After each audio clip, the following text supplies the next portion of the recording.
Good evening, good evening, good evening. Love Fellowship Church International, good evening sa inyo lahat. Hallelujah. Praise the Lord. Blessed be the name of the Lord. Pastor Marvin in the house once again. Hallelujah. Hallelujah. Okay, wait lang tayo ng konting viewers. Praise the Lord.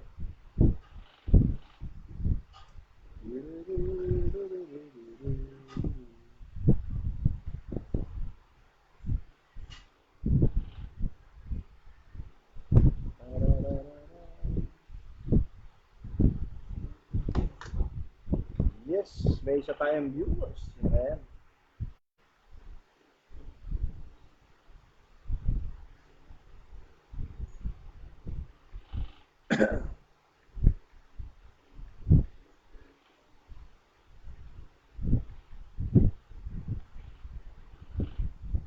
Hallelujah. Good morning. Good morning. Ay, good evening. Good evening. Good evening sa isa nating viewer.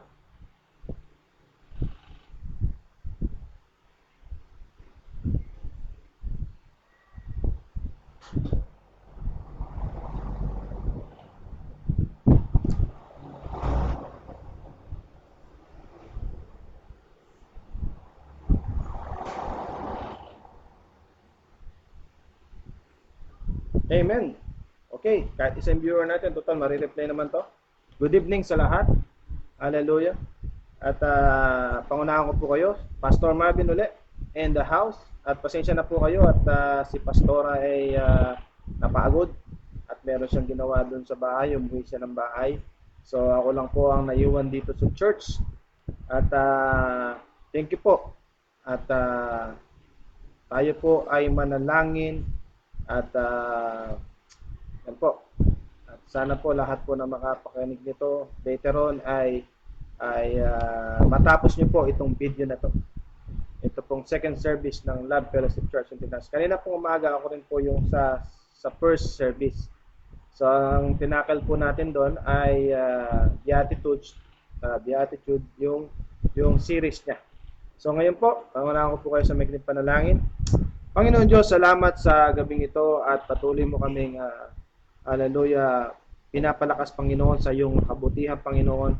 Hallelujah, pangunahan mo Panginoon ang lahat ng aming pag-uusapan ngayon, ang aking i-discuss ngayon Panginoon. Hallelujah, be the center of this second service Panginoon. Hallelujah, naniniwala ako Panginoon na meron kang dahilan Panginoon, kaya kami ay nandirito Panginoon para magbulay-bulay ng iyong mga salita. Salamat Panginoon at patuloy mo kami pinapalakas at binibigyan ng katalinuhan para maibahagi ang mga salita. At gabayan niyo po kami sa mga aming tatalakayin sa gabing ito. Ito po ang aming samad-dalangin sa makapangyarihang pangalan ni Jesus. Amen. Amen. Okay. Yes po. At good evening po sa lahat. Kung napapansin nyo po, meron pa po tayong mga lobo-lobo dyan sa taas. Kasi pinahalis ko na nga. At hello po sa pamilyang Simon, Brother Marlon. At na-tiyempuan mo yung pag-umpisa ng ating gawain. Second service po ito. At tinext ko po yung iba. Ang sabi ko po kasi, dun sa minention namin kanina, yung in-edit po na ang second service po dapat for 4:30. Kaso nung tinawagan ko po si Pastora, sabi niya umuwi siya ng bahay sa bahay po sa Balite, doon sa matandang bahay, naglinis daw siya, napagod. Sabi niya ako na lang magsa. Kanina naman po medyo naglinis po ako lang po naiwan dito sa church at yung misis ko at panganak ko. Ngayon, naglinis kami dito sa church. Medyo inayos namin. Kaya po nangyari, tapos meron tayong corporate prayer every 6 p.m. Kaya po yun, hindi po nakapag-start ng maaga yung second service. Actually, late na to. Pero at least, nakakahabol tayo. Amen? So, total, nandyan naman po. Manatili po kayo at panoorin nyo po hanggang sa huli. Ang pag-uusapan po natin ngayon ay rejoice evermore. Yan. Rejoice evermore. Tingnan natin ha. Tingnan natin, ano ba meaning ng rejoice? Rejoice, feel or show great joy or delight. Amen? Ito yung similar niya. Happiness, pleasure, joy, at sino po ba yun dito ang mga nagre-rejoice sa panahon ng pandemic? Yung iba masyado na malungkot kasi matagal nang walang nabuhay, sarado. Pero I believe yung mga pinagpala dyan nagkakaroon pa rin ng chance na makakaroon ng source. Amen? Kasi mas favor po yung mga mas nananatili sa presensya ng Panginoon. Naniniwala ko marami pong pabor dyan. Amen? Even meron po tayong pandemic, meron po tayong lockdown, meron tayong quarantine, home situation, yun po, nagkakaroon pa rin tayo ng favor coming from the Lord. So, yun ang natin para tayo ay mag-rejoice evermore. So, tingnan po natin na buksan po natin yan. Pero meron pong dito konti na ano ba yung rejoice. To be glad, happy or delighted, be full of joy, often with at or in origin of rejoice. Yun po yung from inflectional stem of all friends rejoice from again plus joy to be glad. Ayan yung meaning sa friends. Okay, in-split siya ng word. As from Vulgar Latin naman, on unverified from Gadair. For classic Latin, talagang Gadir, Latin. Pero pag-uusapan po natin ngayon yung talagang yung pagiging magalak. At siyempre, meron tayong verse dyan. So, tingnan natin Tingnan natin ang ating maiwagang. Okay. Sa 1 Thessalonians 5:16, 17 hanggang 18. Ang sabi po dito, rejoice evermore. Yan po yung topic natin ngayon. So, bakit rejoice evermore? So, introduction natin, 1 Thessalonians 5:16, 17, 18. Sabi dito sa unang word, rejoice evermore. Magalak kayong lagi. Tapos sa 17, pray without ceasing. Magsipanalangin kayong walang patid. Amen. 18, in everything give thanks, for this is the will of God in Christ Jesus concerning you.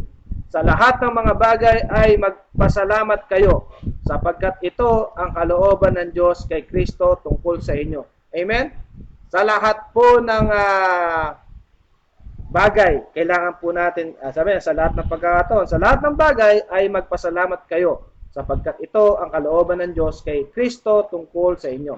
Amen? So, rejoice evermore. Yan po ang topic natin ngayon.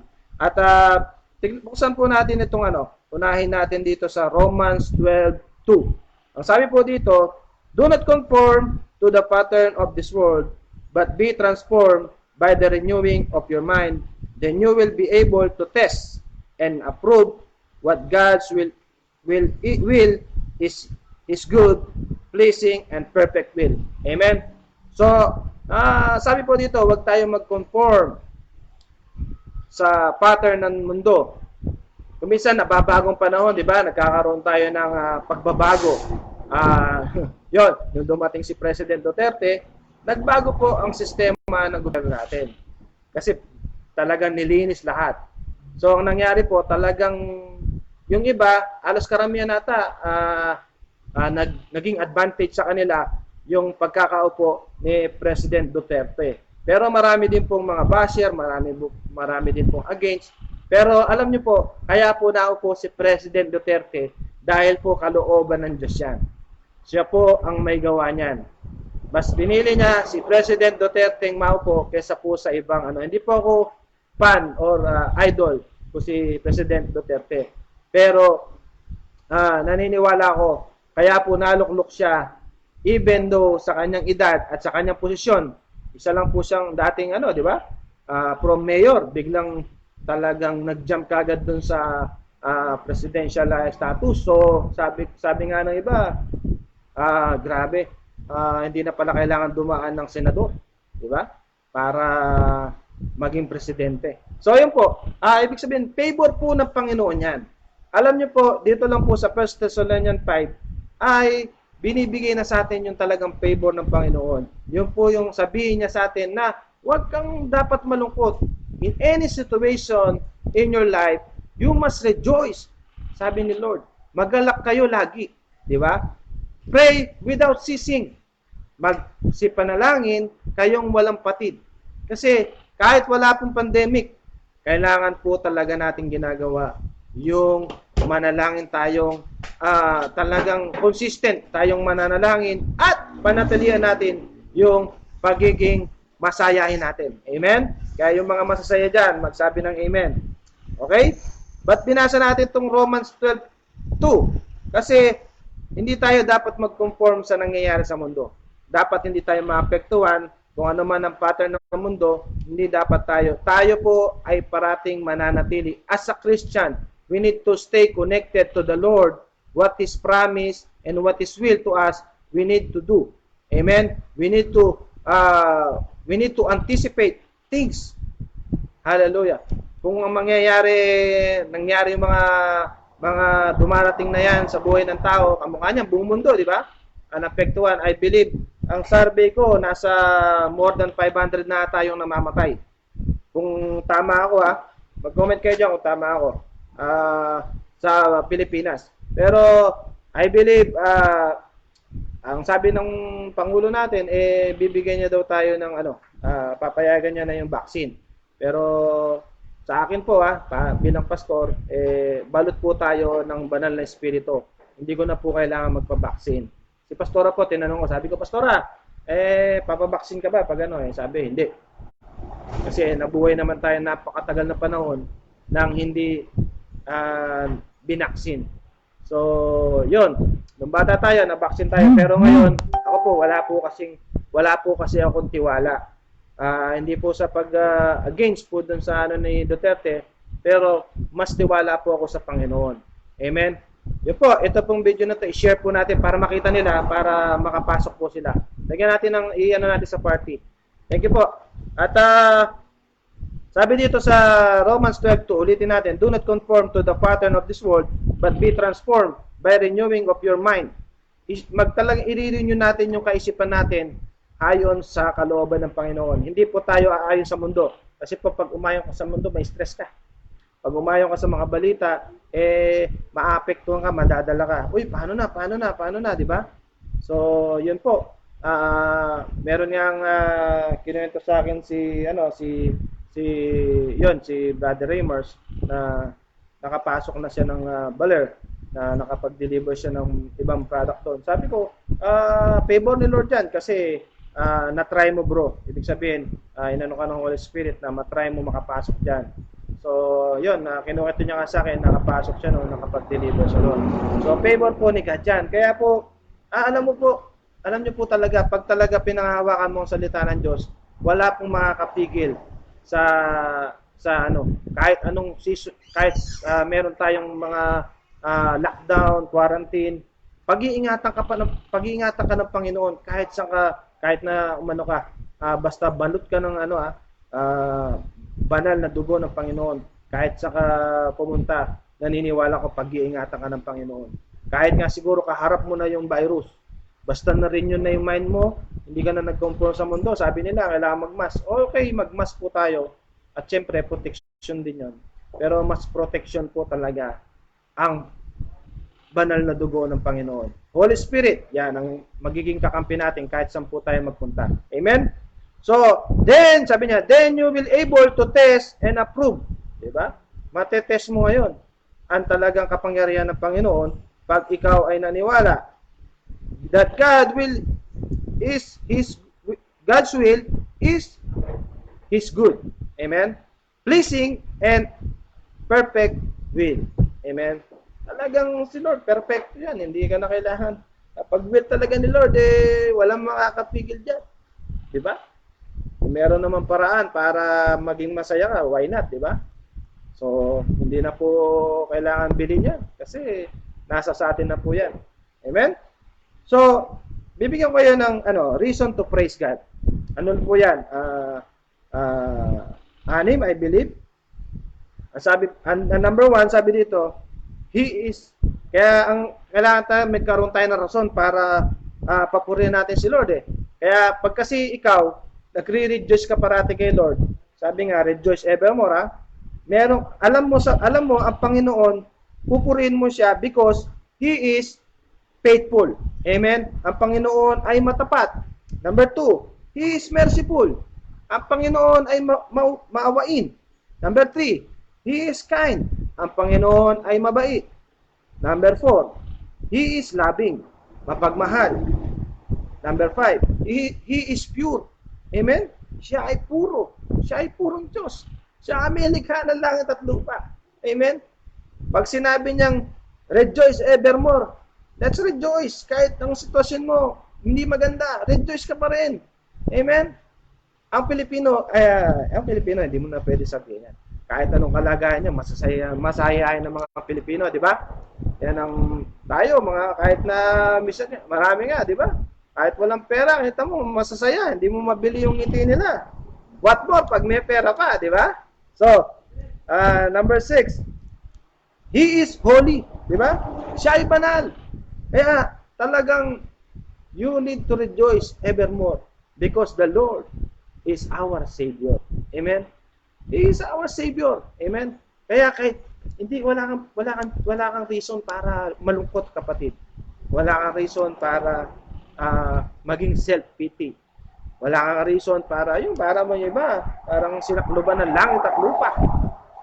Amen? Iniwalayan lang ng boyfriend, ayun. Yung iba, kinikitil pa yung buhay. Amen? Kung alam mo si Lord, mahal na mahal ka, hindi issue yung boyfriend na yan, girlfriend na yan, hindi siya. Amen? Kasi si Lord lang sapat na sa'yo. Amen? So, yun po. At ang dami-dami po ditong, bibigyan ko kayo ng 7 step to do. Amen? To be, naniniwala ko, pagka ito nalaman natin, magkakaroon tayo ng kagalakan sa puso. Amen? Subukan mong wag kang mag-focus sa Number 1, wag kang mag-focus sa virus. Focus ka lang kay Lord. Focus ka sa mga promises niya sa iyo. Tapos maging excited ka na matapos yung lockdown. Amen?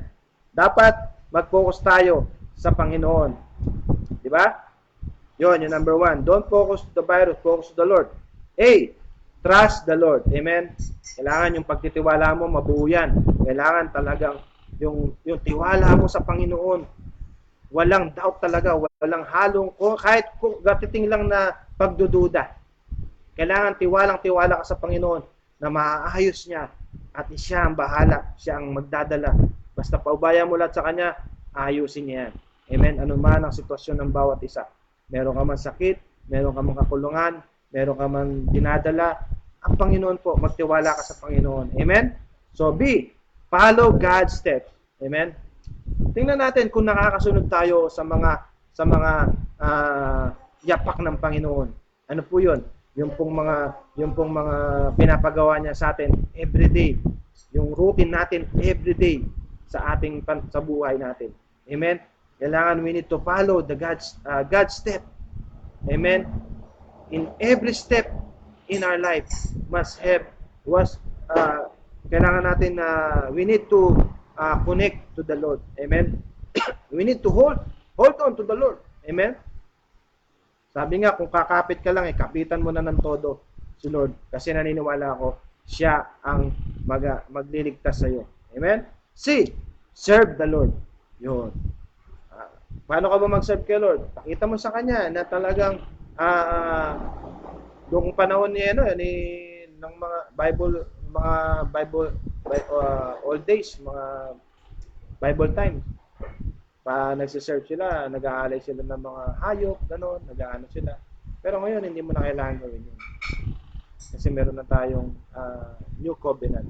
So, meron po bagong kautusan na ginawa ng Panginoon, kaya po merong Old Testament at New Testament. So, yung New Testament po ay ang gusto ng Panginoon tayo ay magkaroon ng personal relationship sa Kanya.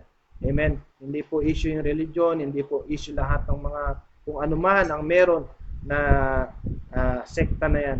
Ang importante po dyan, yung personal relationship mo to the Lord. Amen?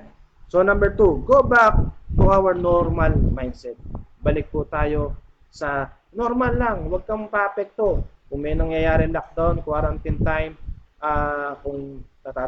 huwag kang papekto. Manindigan ka. Amen? Kasi ang Panginoon, alam niya at siya ang in charge yan. At alam ng Panginoon kung paano niya mamimaintain yung pananampalataya na nais mong gawin sa Kanya. Kasi kung talagang nananampalataya kay Lord, kahit anong dumating na dilubyo, problema sa buhay mo, o ano man yan, sa finances, sa ano man yan, ang Panginoon, itatayo, ititindig at ititindig ka pa niyan. Siya ang magtitindig sa iyo. Di ba? Kung yung hindi makalakad, nakakalakad. Yung may sakit, gumagaling. Kung yung patay, nabubuhay. O, yung butas na bulsa, hindi na butas na bulsa. Amen? Siguro, pagka punong-puno ng pera, yung bulsa mo, kahit butas yan, hindi ka manghihinayang kasi marami. Hindi lahat mahuhulog. Yan. So, yan. Go back to normal mindset. Amen? Balik tayo sa goal natin. Balik tayo. We need to go back to our goal. Kung ano yung goal mo, patuloy lang. Amen? Huwag kang may panghihinang ng loob. Huwag mong isipin na walang pag-asa. Merong pag-asa. God is a God of chances. Too many chances. Amen? Hindi lang second chances. Meron pong third, fourth, fifth, sixth. Ang dami pong ng pagkakataon na binibigay ang Panginoon para sa atin. Amen? Number 3, let's continue to level up our spiritual life. We need to level up our spiritual life. Kailangan natin na talagang manatili doon ayon sa layunin ng Panginoon sa buhay natin. Amen?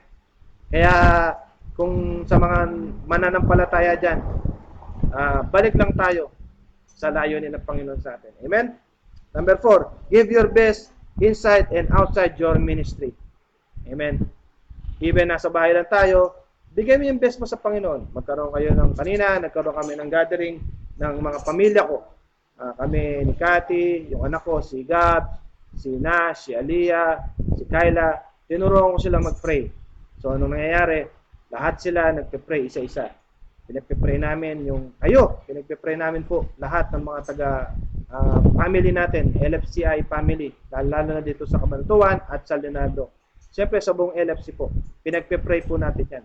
Tapos kanina po yan na 6 p.m. Everyday po pwede kayo sumabay, magkaroon kayo ng prayer, kayong mga pamilya. Kahit po kayo lang, fellowship po kayo. Pinakamatagal na yung 30 minutes, 6 p.m. Kami po, araw-araw po, ginagawa namin yan. Kahit po wala si pastora kanina dito sa church, ginagawa rin po namin yan. Amen? So, keep your tender love to God. Panatilihin mo yung pagmamahal mo sa Panginoon. Lagi natin sinasabi, huwag mong ipagpapalit ang pagmamahal mo sa Panginoon sa mga simpleng bagay kung anong meron ka. Hindi mo dapat ikumpara yan. Ibang klase ang pagmamahal ng Panginoon. Ibang klase, grabe. Kaya, keep your tender love to God. Panatilihin mo yung pagmamahal mo sa Panginoon at mamahalin ka rin. Talagang kung mahal na mahal tayo, di ba? Binigay niya ang kanyang bugtong na anak para tayo matubos, di ba? Para bayaran ang ating mga kasalanan, di ba? Ang Panginoon, kaya niyang gawin sa sobrang pagmamahal ng Panginoon natin, di ba? Tingnan mo, babalik pa siya. We will have second coming. Kasi mahal niya tayo. Alam niya, kailangan niyang kunin yung talagang mga lingkod niya, yung mga anak niya. Amen? Tayo po yon. Kaya kung ikaw yon, sabihin mo lang, amen. Nag-comment ka dyan. Amen?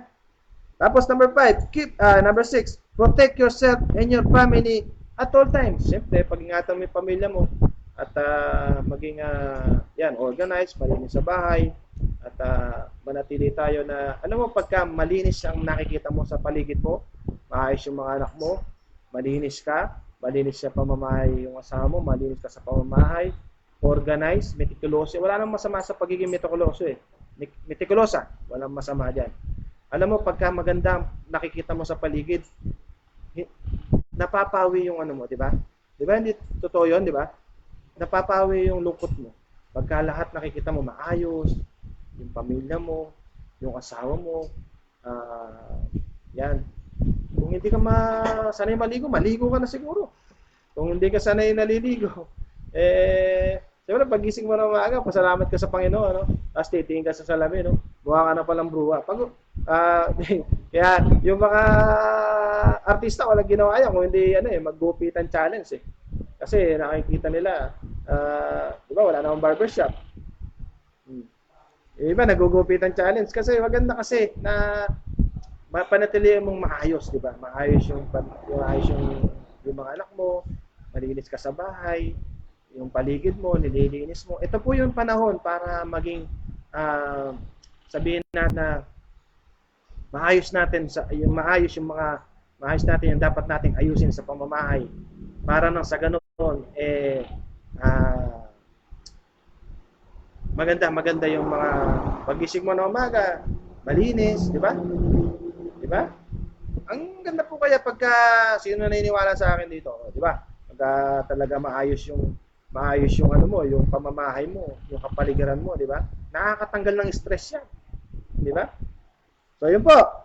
Siyempre, importante, wag masyadong yun nga, masyadong expose, di ba?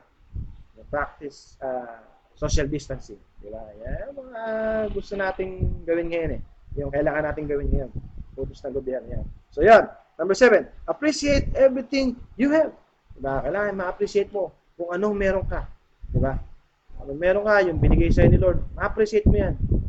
Naniniwala ka pag marunong ka mag-appreciate, kahit maliit na bagay na meron ka, mas bibigyan ka pa ni Lord. Kasi mapagkakatiwalaan ka niya sa maliit na bagay. Susunod doon, pagkakatiwalaan ka niya sa malalaking bagay. Amen? So, daragdagan natin hanggang 8. Siyempre, ano ba? Kailangan balik ulit tayo talaga sa Creator. Amen?